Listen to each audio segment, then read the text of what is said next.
Hey, what is up, everybody? Welcome to episode 2 of That Scuffed Up with Justin Lee here and my friend on the other side, Stephen Hayden. Today, it is March 17th, 2023. We have another week of no games again. Talk about the rain. So much weather going on. It's been the fourth week that we've had games canceled because of the precipitation in the air. How do we feel, Stephen, and how are we doing today? First off, we're doing pretty good today. You know, it's a beautiful Friday outside right now. Overall, just this weather, it's been a big hindrance on the season. Our season got delayed by a week or two, and then we didn't get to play our second week until 2 or 3 weeks after that. So it's been affecting a lot of things. It's been affecting my baseball season. It's just been affecting a lot of different things going on. It's kind of making this season a push to the finish because we got to get ready with the summer season pretty soon. Yeah, coming up pretty fast here in April. Pretty early for a summer season start, of course. Pretty interesting for it to be like that. Yeah, the delaying of the games have been a little bit interesting this entire season because of the precipitation, and we've had to push a lot of games and squeeze the schedule tighter because we have the early start of the season, and then we have everyone's trying to do their own things, of course. And this Saturday, there's a few games going on. There's a bunch of teams not playing because they didn't have enough people. And next week we have a week off because All-Star games are this weekend. But we got a lot to unpack here to discuss here today. We thought we were going to have some time to discuss finals from this week and stuff like that. Obviously, we're not at that point because we didn't have any games this week, so we can't discuss anything at the moment. But we do have a pretty big event coming up this weekend, which is obviously the Home Run Derby and the All-Star Game. Is there any early favorites for this one? One of the main stories is going to be focusing first on the Home Run Derby.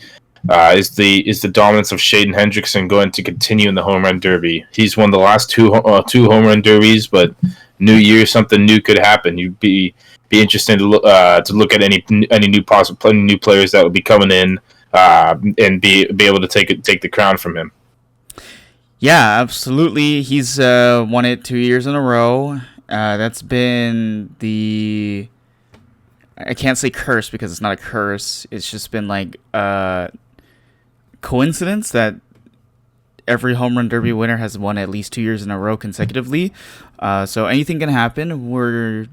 If you're a believer in trends like that, then you'd expect Shaden Hendrickson to fall this year. His brother will not be there this weekend. We can confirm that. But a lot of other contenders are up there, including yours truly and Stephen Hayden. Those are the favors up there, of course. As long as the person who's throwing to me throws some better balls. All right, see. Man. No knock on you, of course. Maybe a little bit. But this year, obviously, is going to be in a different place. We had Tustin Sports Park last year. Now we have it up in Newport. The wind's going to be a factor. There's a lot of different things that are going to be a factor. The sand is going to be a factor, interestingly enough, because the last time we were up there for the Beach Series, we had a lot of sand on that field because of the amount of rain that came down. So expect there to be a lot of environmental stuff on that field. But our plan here is to actually record one bit of this episode here today and then record the rest on Sunday sometime in the afternoon. So by the time you see this, All-Star Game will have been finished already. But we're going to speak like we're here on March 17, 2023. So let's talk about a few things. Let's talk about this season so far because we're coming close to the end here. I know you want to talk about maybe some early favorites throughout the league this year. Is there anybody that you want to talk about in particular? I mean, just looking at the landscape of things, we're down to a few weeks left. People are going to start speculating on who's going to be winning the different awards, such as being the most valuable player of the season, the Silver Slugger, Hank Aaron, the Cy Young, the Manager of the Year, home run champion, and then with that and the All-Star Game MVP being mixed in with this Sundays event, and then who will be the potential Rookie of the Year. So I think there's going to start being some speculation soon, and I have some potential names I want to put out there that I think could be some potential winners. That whether we at the end of the season when Anthony and the three of us get together to make the decisions on that. Absolutely. A lot of votes to go around, of course. We got a lot of different players who can be up there. The biggest players, of course, were the ones that came in through last season in the fall, such as Dylan Hoffman, who was in his first season as a player in the Wiffle Ball League and winning MVP, and Matt Hornich, who won Rookie of the Year a season ago as well. Those were some of those new members that were on that list. So you have the MVP, Silver Slugger, Hank Aaron Award, Cy Young Award. You said Manager of the Year. Also have a Home Run Derby champion. Will be determined this Sunday. All-Star Game MVP, which will also be determined later on. And then Rookie of the Year, of course. Let's go through the list. Let's start off with Rookie of the Year. Is there anybody from this list of stats so far who are rookies this season that you would put on there? We got to do a couple new teams this year, which can be able to provide guys. We even have some rookies on current teams that could be out there. One potential name for a first year player that I could see winning this award right now is Diablo's pitcher and hitter PJ Gordon. He's hitting .480 on the year with a 600 on base percentage. And pitching wise, he's down to a 1.36 ERA so far through the year. He's been very good for a first year player. I know he has some other wiffle ball experience, but with him being a first time player in this league, he's had some very impressive stats. You can look at it at a team like the Avocabros. You have someone like a Lucas Sardo, who's the main pitcher and the hitter for the Avocabros. He's been having a great year for them. You can even look at a you can even look at a team like the Beach City Botters have a couple of new people who have been doing well, even though they haven't had a lot of success. Brothers of Bash, they're the fourth seed. They're the fourth seed in the league right now, with some new players in there. Such as like a Robbie Cannoli. He's been doing pretty well. There's a lot of mixtures for a few different names that could be out there for Rookie of the Year. Yeah, 100%. You said a couple of names, or actually a ton of names out there for a lot of these teams, and a lot of these teams are new.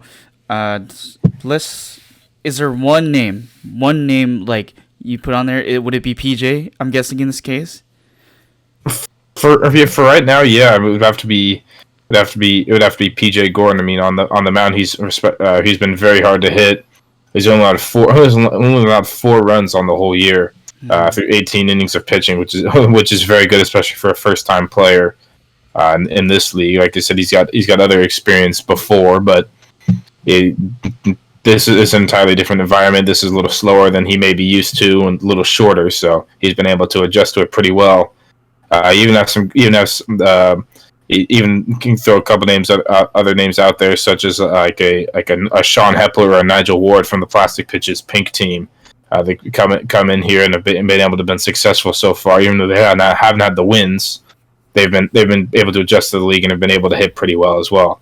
I would throw an offensive rookie in there. Actually, would be Dominic Carone, who's having really good numbers on the board on the offensive side. He hasn't pitched at all this season, which is understandable. The Wiffles have a couple of pitchers who are pretty good in that department, but he has a .421 average, 16 hits. He's been kind of the surprise on that roster this season. He used to play in a lot of recreational baseball leagues, so a lot of that experience seems like it's transferring over pretty well, and he's adjusted to it smoothly so far in his transition. So he's a name that I guess would look out for if you're trying to put somebody on that Rookie of the Season list of guys. But there, of course, there's a lot of other people who are way higher on that list. Like you said, PJ is one of them. So let's move on.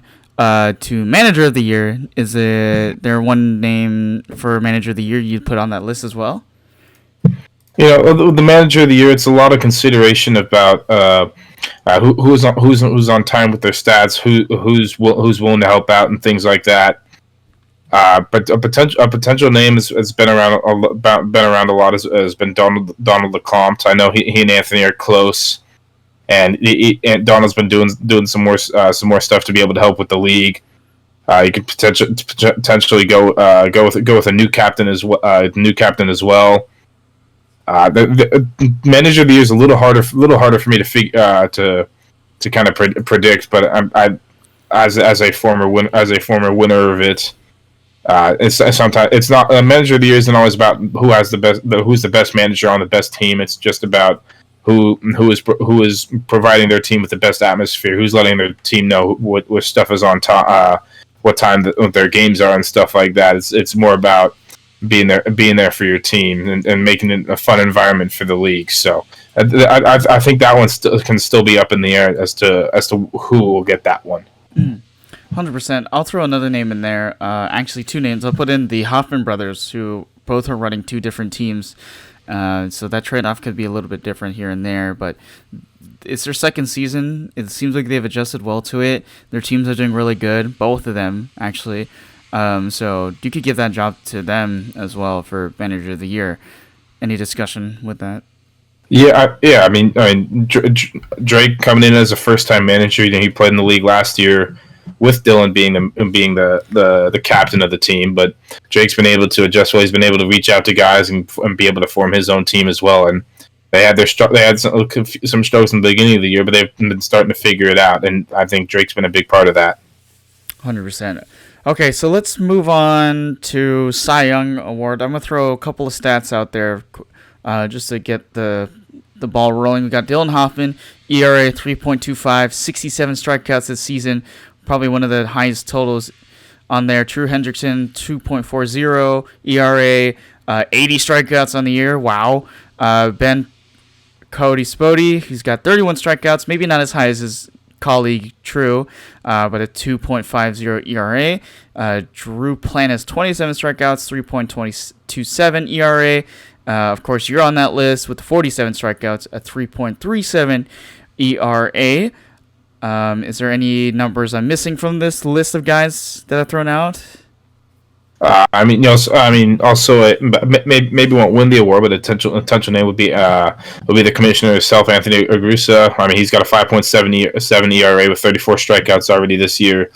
He's got one of the higher strikeout totals. But I mean, also we got PJ Gordon out there as well, 1.36 ERA on the year with 41 strikeouts in 18 innings. So those are some potential names. Those are some potential names out there.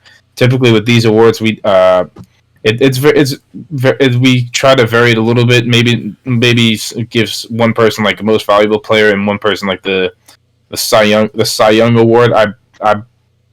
We could save this discussion for later, but I think True's been one of the top players in the league so far. But maybe you look to give it to someone like a PJ Gordon or a Dylan Hoffman or a Stephen Hayden for the Cy Young.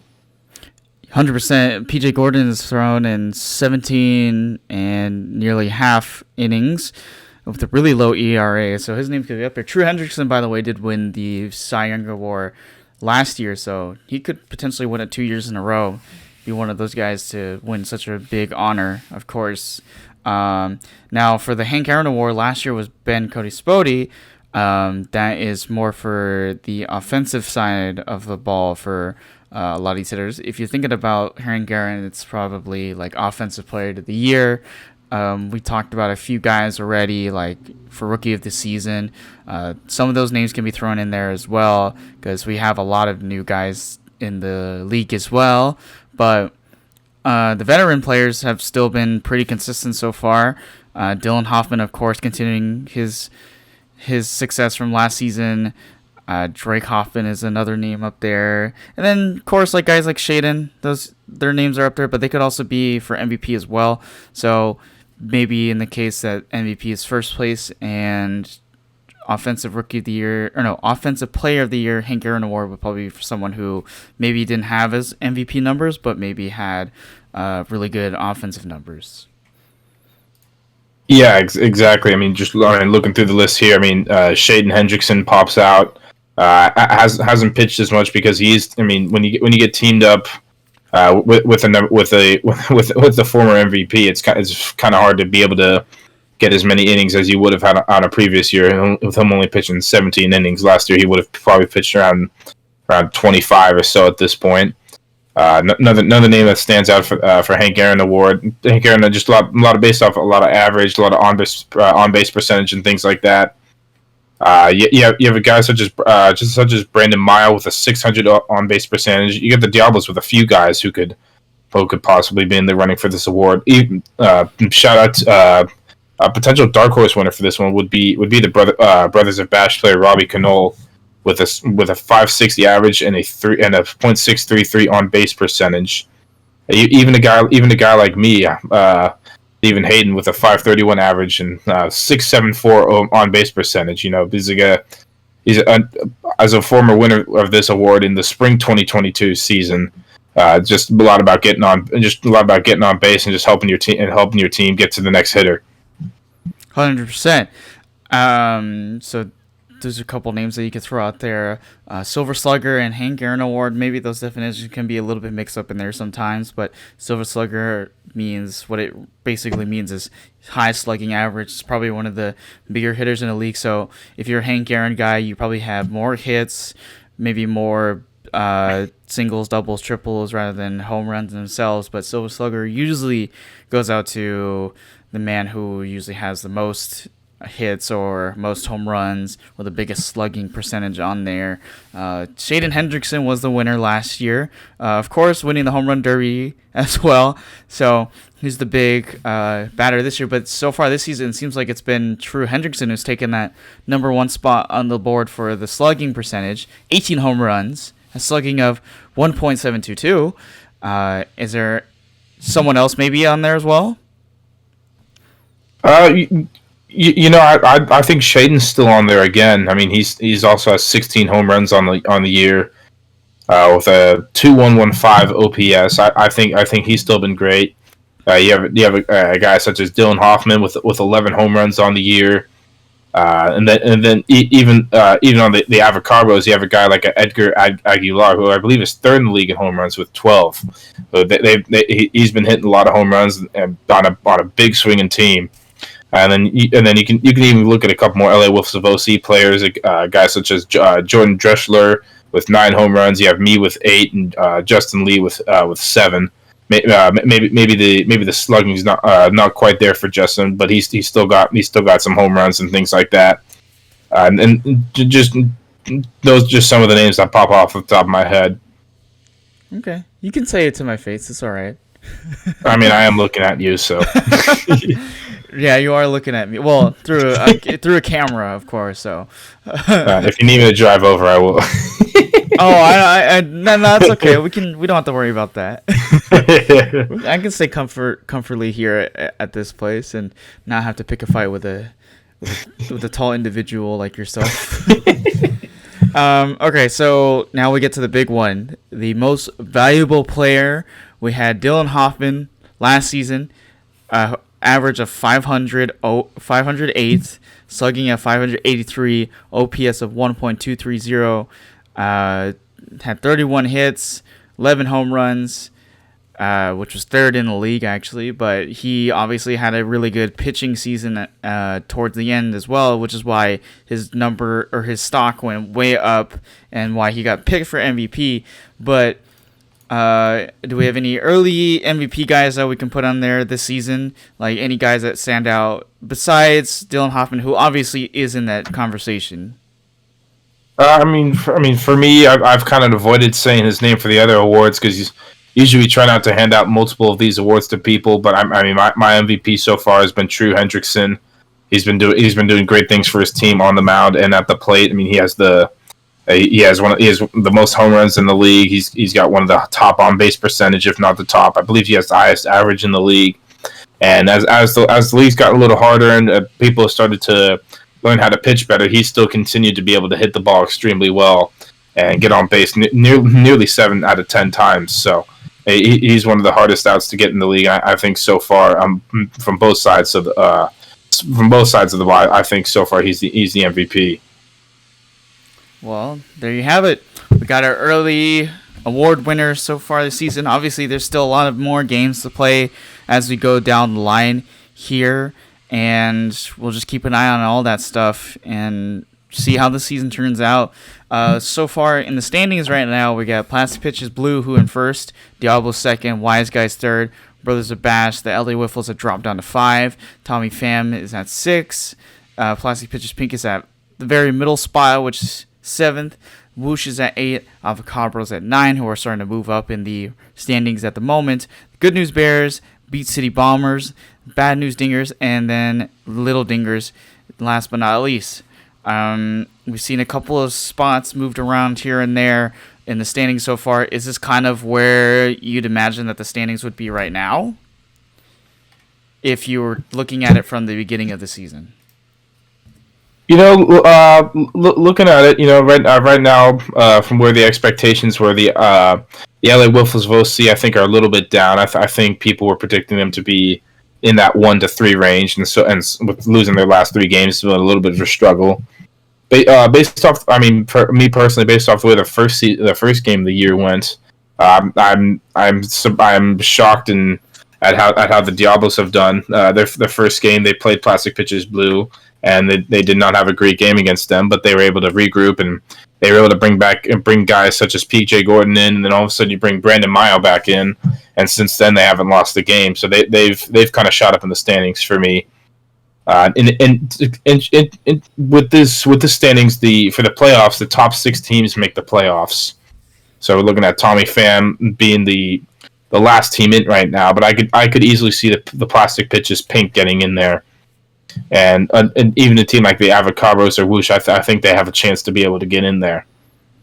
I think the Avocabros are a strong candidate to be able to sneak into the playoffs, into that 6 or 5 spot where they stand right now, because it's kind of tough to be able to touch the top 3 teams, but the bottom 3 teams, the 4, 5, and 6, easily can be touched if you are able to get some wins off of them, or if they lose, of course, and you get wins. So any of those can change, but pretty tough to be able to try to get into those top 3 spots with the way the standings look right now. Plastic Pitches Blue look unstoppable. Diablos are up there for obvious reasons. They only have one loss, haven't played as many games, but very small chance to be able to knock off any of those teams in the top 3.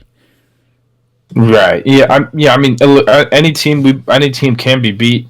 We had the beach day where LOS was OC. We're playing the Plastic Pitches Blue, and LOS of OC. At one point, we were up 8-2, and going to the bottom of the 5th, we were still up 8-6, and then the wheels kind of fell off the bus in the bottom of the 5th inning. But I think the LA Wolves of OC, the teams like the LA Wolves of OC and Avocabros, if they get into the playoffs, I think those are lower seeds that these top teams would not want to play in the playoffs.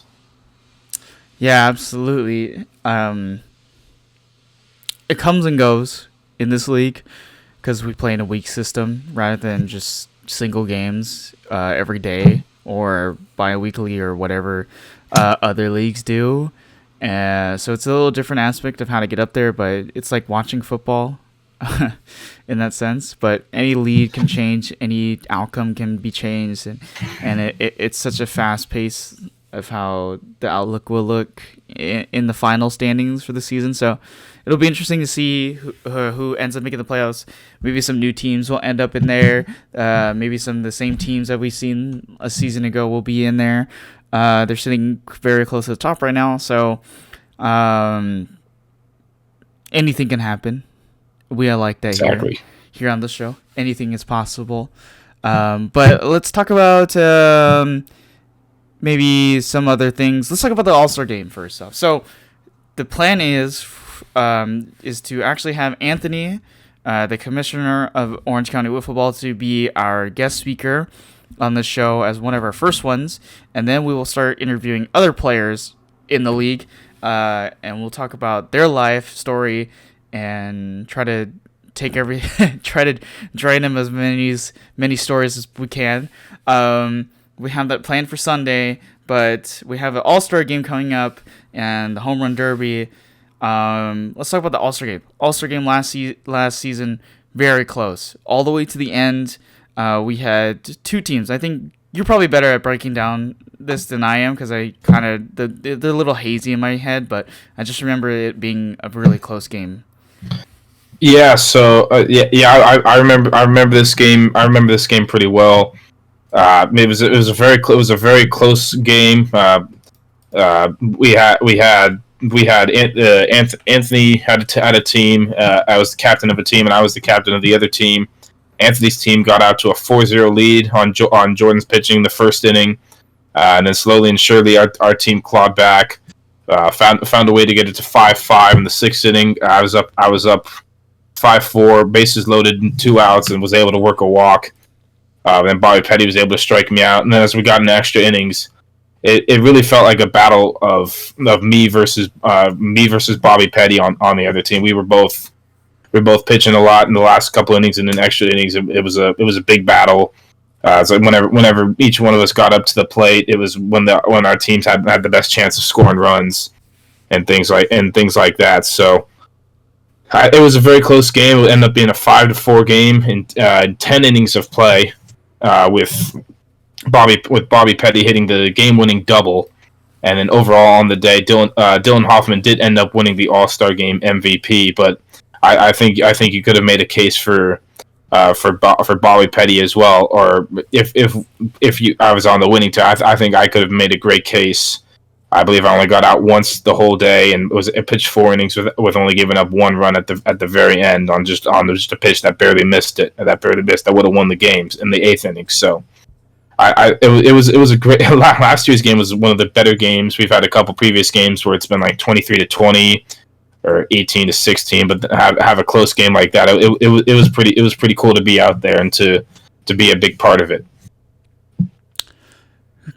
Good breakdown of that game. Perfectly well said. That's exactly how that game went. All the way down to the wire. I think it's the first time we ever went to extra innings in an All-Star game. But always exciting to see when you have two teams of really good players play each other and then keeping it close, which tells you that there's a good balance of talent in this league for both ways going through. And the league is still getting bigger as we go, but we're expecting another really good one for the All-Star game. And it'll be interesting because obviously the limits of how many players are going to be at the All-Star game is a little bit different because you have 13 teams rather than what we had 8 teams last year, so less players per team, but more diversity from every single team throughout the league. So it'll be fun to watch. You're the team captain for the LA Wiffles. You've picked your guys already for the All-Star game, I'm assuming? I've made my decision for the All-Star game and stuff. You'll see a couple players from our team out there. You'll see also for the Home Run Derby as well. You'll be seeing a couple players from our team. So I think it'll be. I think our team just as in general can have a great showing. I think overall this will be a great showing for the league. Getting all the teams together and just showing who's the best on the day. So let's talk about the conditions that are supposed to be expected for that game. It's going to be windy, obviously. It's always been a factor when it comes to playing out in a different field like that, where you don't have any covers, anything like. Have you found it hard to be able to adjust to the different conditions out at that field? Overall, it's just one of those. You just gotta live with it. You kind of gotta warm up. You gotta see who's what's working on the day, what's not working on the day, how the ball's traveling in the air, how the ball's moving to the plate and stuff. It's one of those you kind of just gotta feel it out. You go from where we're playing normally on a Tuesday night to all of a sudden you go into in the morning on the beach. So it's a little bit of adjustment, but I mean at the end of the day it's the same for everybody. So everyone's got to be able to deal with it. Well, like you said, everyone's got to be able to deal with it. So that'll be the big thing to watch out for this weekend. If you're participating in the All-Star game, I think we pretty much covered most of our agenda for today. Is there anything else you think we should talk about for this episode? I guess maybe a little smaller story will be Anthony, the commissioner, is 4-0 all time in these on these wiffle ball games. Be interesting to see if his team if he will make it 5-0 for himself, or if he will have his first defeat, and vice versa. My 3 All-Star games, I've never won one because Anthony and I have always been on different teams. So Well, it'll be interesting if that curse is broken or if it continues for Anthony's success. that will be yet to be seen for this weekend. So I think the over/under is probably a little bit out of the favor of the other team if you're playing in the wiffle ball All-Star game for Orange County wiffle ball. So Yeah, and 4-0, that's a pretty tough streak to beat, but we got really close last year, so anything is possible. Like we said before, we believe in that anything can happen at any point. So I think that should be good for today. Of course, keep an eye out for part 2, which is coming out this weekend after we do the All-Star game, of course. So we'll have Anthony on that show for this weekend. So we'll see you guys there on Sunday. This has been That's Scuffed Up, episode 2, part 1. Part 2 will be out this weekend, so make sure you guys subscribe to the official Hunky Dory Sports Show or Orange County Wiffle Ball YouTube channel, and go follow us at Hunky Dory Sports on our Instagram for all the live updates and such as well. And if you like any type of sport, go check out the Hunky Dory Sports Show. That'll be coming out sometime this next week or so. But this has been Justin Lee. this is Stephen Hayden. And we will see you guys in part 2. Have a great rest of your day, and thank you for watching.